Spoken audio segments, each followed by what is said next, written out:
শত ব্যস্ততার মাঝেও যখন তুমি পজিটিভ চিন্তা করবে তখন কিন্তু তোমার সাথে দেখা যাবে সব কিছু পজিটিভ হবে।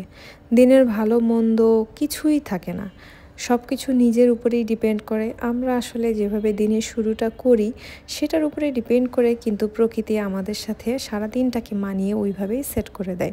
হ্যালো এভরিওয়ান, আসসালামু আলাইকুম। কেমন আছেন সবাই? তো ব্যস্ততার মধ্যে এত ভয়ঙ্কর একটা অবস্থা আমার বলার মতো না। এই যে সব কিছু কাজ শেষ করে এসে আবার রান্না করছি নিজের জন্য।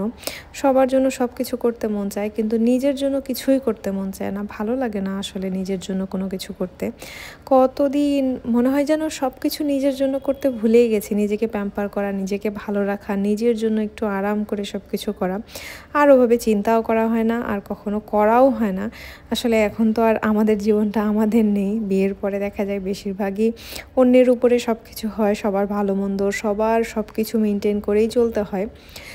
এখানে আমি আজকে বেগুন ভাজি করছি, তেমন কিছুই করব না। বেগুন ভাজি, ডিম ভাজি আর রুটি থাকবে সাথে। রাতের জন্য স্পেশাল তেমন কিছু করি নাই। আর ব্যস্ততার মধ্যে মোটেও সময় হচ্ছে না, শরীরেও তো কুলাই না এখন আর। অনেক অনেক পরিশ্রম হয়ে যায়, তারপরও আলহামদুলিল্লাহ নিজেরটুকু নিজে করে খেতে পারি, এটাই তো অনেক কিছু, তাই না? দিন শেষে এটাই আল্লাহর কাছে শুকরিয়া যে সব কিছু ম্যানেজ করে এসেও আমি আমার রান্নাটুকু টুকটাক যেতটুকুই সম্ভব আমি করে খেতে পারি। এই যে বললাম, পজিটিভ একটা চিন্তা নিয়ে সকালবেলা বের হই, কোনো ঝামেলা ছাড়া। আলহামদুলিল্লাহ সব কিছু আমার ভালোভাবে চলে যায়। তো তোমরা কে কীভাবে চিন্তা করো নিজের সব কিছুকে?